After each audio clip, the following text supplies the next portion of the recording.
The smell of roast beef filled Frank Morrison's dining room as I carved the meat with practiced precision.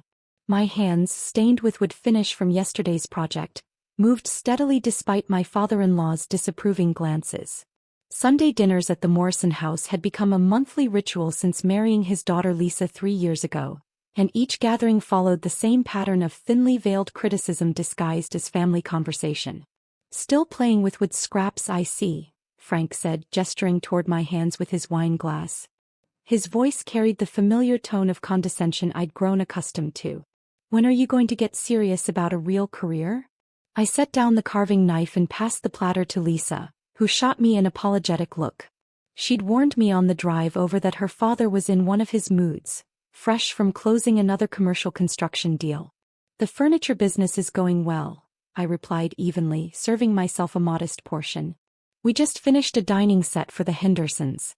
Solid walnut, handcrafted joints." "Handcrafted," Frank snorted. "That's what people say when they can't afford real manufacturing. How much did you make on that project?" "A few $100s. What he didn't know was that the Henderson commission had netted $12,000, and it was one of dozens of high-end pieces I completed annually. But more importantly, what Frank would never suspect was that my hobby had generated enough capital to establish Morrison Capital Management, an investment firm that had quietly acquired significant stakes in struggling construction companies over the past 2 years, including his own. "It pays the bills," I said, taking a sip of water. I'd stopped drinking wine at these dinners after realizing how loose-lipped alcohol made me around Frank's probing questions about my finances. "Just barely, I'd imagine," Lisa's mother Carol chimed in with false sympathy. "It must be so difficult trying to make a living from such quaint work." I thought about the portfolio sitting in my home office safe, documenting Morrison Capital's 51% ownership of Morrison Construction. Frank's company had been hemorrhaging money for months, taking on projects with razor-thin margins while his overhead costs spiraled out of control.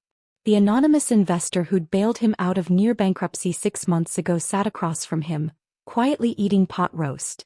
"Manual labor has its rewards," I said diplomatically.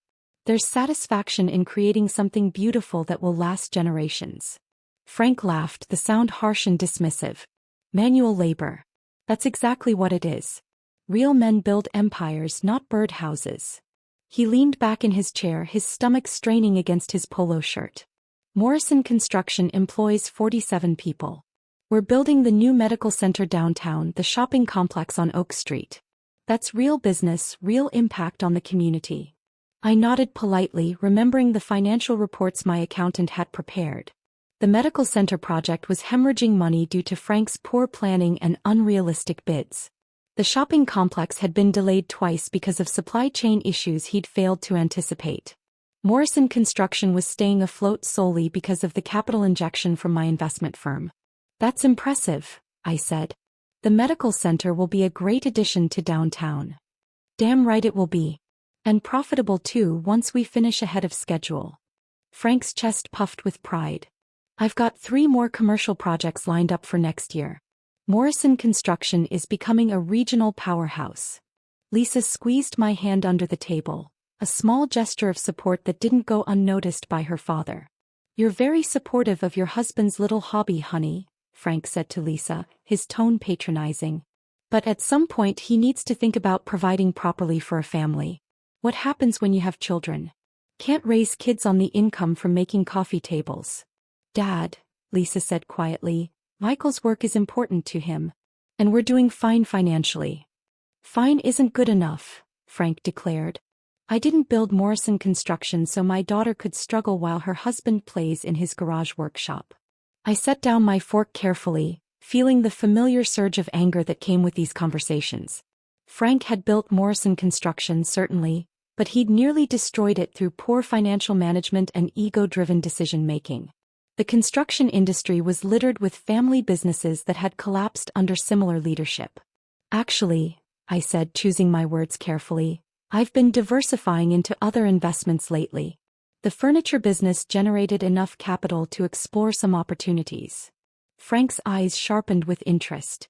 "What kind of opportunities? Real estate? Stocks? Private equity mostly?" investing in established businesses that need capital for growth or restructuring. Now that sounds more promising, Carol said, leaning forward. Perhaps you could learn something about business from Frank. He has so much experience. I'd be happy to share some insights, Frank offered magnanimously. Running a real business teaches you things you can't learn from hobby work. Cash flow management, employee relations, dealing with regulations and permits. It's complex stuff. I thought about the monthly reports I received detailing Morrison Construction's cash flow problems, the employee turnover issues, the regulatory violations that had cost them 2 contracts this year. Frank's expertise was theoretical at best and destructive at worst. I appreciate that, I said. Learning from experienced business owners is always valuable. Frank warmed to the subject, launching into a detailed monologue about his latest projects and the challenges of running a major construction company. He spoke for 20 minutes without pause, describing contract negotiations, supplier relationships, and the intricacies of commercial construction as if I were a child learning basic concepts. Throughout his lecture, I nodded appropriately and asked occasional questions that made him feel knowledgeable and important. What he didn't realize was that I'd been studying his business model for months, identifying the weaknesses that had necessitated outside investment. The key, Frank concluded, is understanding that business is about building something lasting. Something that employs people, contributes to the community, creates real value. Not just making pretty things for rich people's houses. That makes sense, I agreed. Building something that lasts is important. After dinner, Frank insisted on showing me his home office, where the walls were covered with photos from construction projects and framed newspaper articles about Morrison Construction's growth. His desk was cluttered with architectural plans and financial documents that he didn't bother to hide. This is what real business looks like, he said, gesturing broadly at the organized chaos. Contracts worth millions, deadlines that matter, responsibility for dozens of employees and their families. I examined a photo showing Frank at a groundbreaking ceremony, his smile broad and confident. The timestamp showed it was from 18 months ago, before Morrison Construction's financial difficulties had become critical. It must be rewarding, I said, knowing that your work has such impact. It is. And challenging too. You have no idea how difficult it is to manage cash flow on projects this size. One delayed payment can cascade through your entire operation. Frank's voice took on a self-important tone. Just last month I had to make some tough decisions about financing. Brought in a private investor to help with expansion capital. I knew about the private investor. I was the private investor. That sounds like a smart move, I said. Outside capital can provide a lot of flexibility. Exactly. Though I was careful to maintain control, of course. Can't let investors dictate how you run your own company. I made sure Morrison Construction remained family-owned and operated. I nodded, thinking about the voting rights that came with my 51% stake. Frank had been so desperate for capital that he'd agreed to terms without fully understanding their implications. His lawyers had tried to warn him, but his pride and urgency had overridden their caution. Maintaining control is important, I agreed. The following Tuesday my phone rang while I was applying finish to a custom dining table. Michael, it's Frank. I hope I'm not interrupting your work. I set down my brush and checked the caller ID, surprised by the midweek contact. Not at all. What can I help you with? Well, something unexpected has come up. A business opportunity that requires some quick decision-making. I was wondering if you might have some insights about investment matters. I'm happy to help if I can. What's the situation? Frank's voice carried an edge of excitement mixed with anxiety. Morrison Construction has been approached about a merger opportunity. A larger firm wants to acquire us, and they're offering a substantial premium over our current valuation. I continued working on the table finish while listening, knowing exactly which firm he was referring to. Continental Construction had been circling Morrison for months, waiting for the right moment to make an offer. That sounds potentially lucrative, I said. What's your inclination? I'm torn. The offer is generous, probably more than the company is worth on paper. But Morrison Construction is my legacy, you know? It's what I built from nothing. Those are always difficult decisions. Have you discussed it with your board? That's actually why I'm calling. Apparently, the private investor I brought in last year has some say in major decisions like this. My lawyers are telling me I need investor approval for any sale or merger. I smiled, setting down my brush to give the conversation my full attention. That's not uncommon with private equity arrangements. Did you review those terms when you signed the investment agreement? Honestly, I was focused on getting the capital we needed quickly. The company was, well, we were facing some short-term challenges. I may not have paid enough attention to all the fine print. Short-term challenges. That was one way to describe near bankruptcy. Who is your private investor? Maybe I know something about their typical approach to these situations. That's the frustrating part. The investment came through some management company, Morrison Capital something. Very secretive, all communication through lawyers. I've never even met the actual investor. I sat down heavily in my workshop chair, the irony of the situation not lost on me. Morrison Capital Management? Yes, that's it. Do you know them? I'm familiar with their work. They tend to be very hands-on with their investments. Well, I need to set up a meeting with them about this merger opportunity. Continental Construction wants an answer within 2 weeks, and I can't move forward without investor approval. I looked around my workshop at the custom furniture pieces in various stages of completion, at the tools I'd collected over years of perfecting my craft. Frank had dismissed all of this as manual labor, as a hobby unworthy of a real man's attention. Frank, what if I told you I might be able to help facilitate that meeting? Really? You know someone at Morrison Capital? You could say that. I think I can arrange for you to meet with the primary decision maker. Michael, that would be incredible. This merger could set up Lisa's inheritance for generations. Morrison Construction is worth more now than I ever dreamed when I started the company. Let me make some calls, I said. I'll get back to you within 24 hours about scheduling. That evening, Lisa found me in my workshop, standing before a half-finished bookshelf and staring into space. Penny for your thoughts, she said, wrapping her arms around me from behind. Your father called today. He wants to sell Morrison Construction. Really? I thought he'd never give up the company. It's his whole identity. I turned in her arms, studying her face. Lisa, there's something I need to tell you about my business activities. Something I've kept private because I wasn't sure how your family would react. She stepped back slightly, concern creeping into her expression. What do you mean?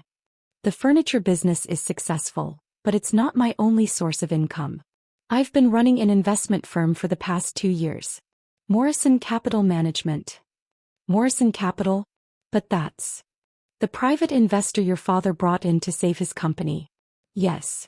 Lisa stared at me for a long moment, processing the implications.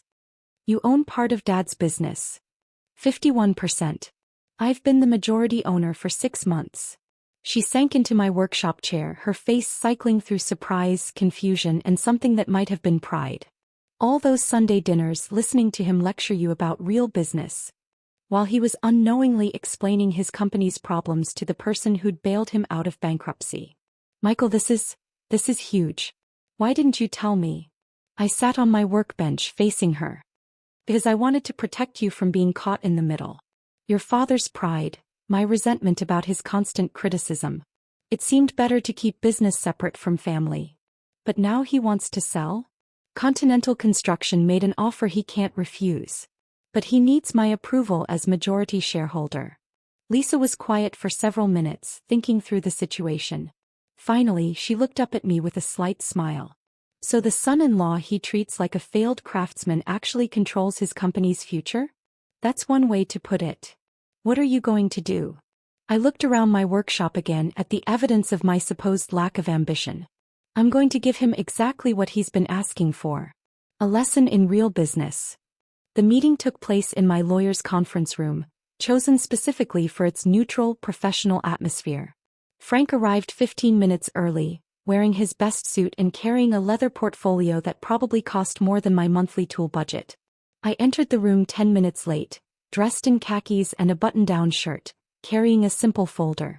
Frank's face went through a series of expressions as I sat down across from him. Confusion, recognition, disbelief, and finally something approaching horror. Michael, what are you doing here? Hello, Frank.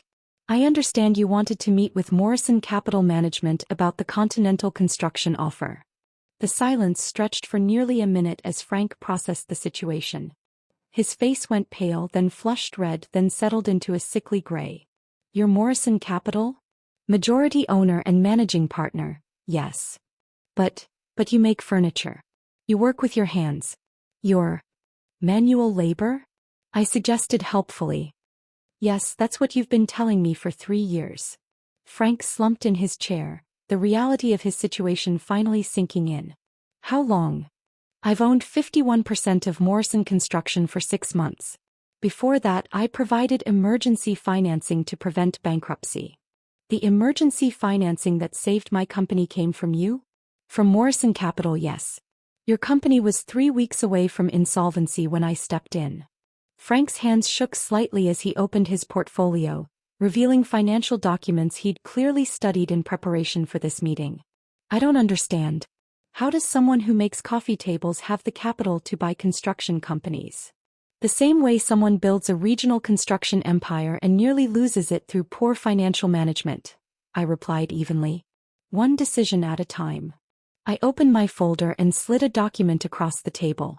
This is Morrison Construction's actual financial position when Morrison Capital first invested.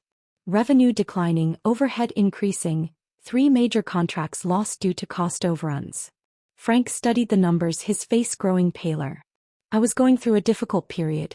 Every business faces challenges. Yes, they do. The question is whether leadership recognizes those challenges and addresses them constructively. What do you want from me? Frank asked quietly. I want you to understand something. For 3 years you've dismissed my work as a hobby.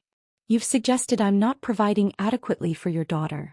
You've questioned my ambition, my business sense, my value as a man. Frank said nothing, staring at the financial documents. Meanwhile, I was building an investment portfolio worth 8 figures. I was learning to evaluate businesses, identify opportunities, make strategic decisions about capital allocation. I was doing everything you claim to respect, just not in a way you recognized. I didn't know, Frank said finally. No, you didn't. Because you never asked. You assumed that because my work was physical, it wasn't intellectual. Because I chose not to brag about my success, I must not have any. I leaned forward, my voice remaining calm but firm. The Continental construction offer is fair market value. I'm prepared to approve the sale with conditions. What conditions? First, all employees retain their positions with equivalent benefits. Second, you remain as a consultant for 2 years to ensure smooth transition. Third, you publicly acknowledge Morrison Capital's role in saving the company. Frank nodded slowly, understanding that he had no negotiating position. And Frank? After the sale is complete, I suggest you reconsider how you evaluate other people's success. Sometimes the most successful people are the ones who don't need to advertise their achievements. The sale closed 3 weeks later. Frank received enough money to retire comfortably, though his ego took considerably longer to recover. The public announcement credited Morrison Capital with strategic investment that had positioned the company for successful acquisition. 6 months after the sale, Lisa and I attended a Morrison family gathering where Frank introduced me to his friends as my son-in-law, the investment manager. The transformation in his attitude was complete, though I suspected it was motivated more by self-interest than genuine respect. I continued making custom furniture, finding that the creative work balanced the analytical demands of investment management. My workshop remained exactly as it had always been, a place where manual labor created beauty that would last generations. The difference was that now everyone understood manual labor and business empire building weren't mutually exclusive. Sometimes the most successful people are the ones quietly working with their hands while their minds build something much larger. Frank never again referred to my work as just a hobby. Some lessons once learned change everything.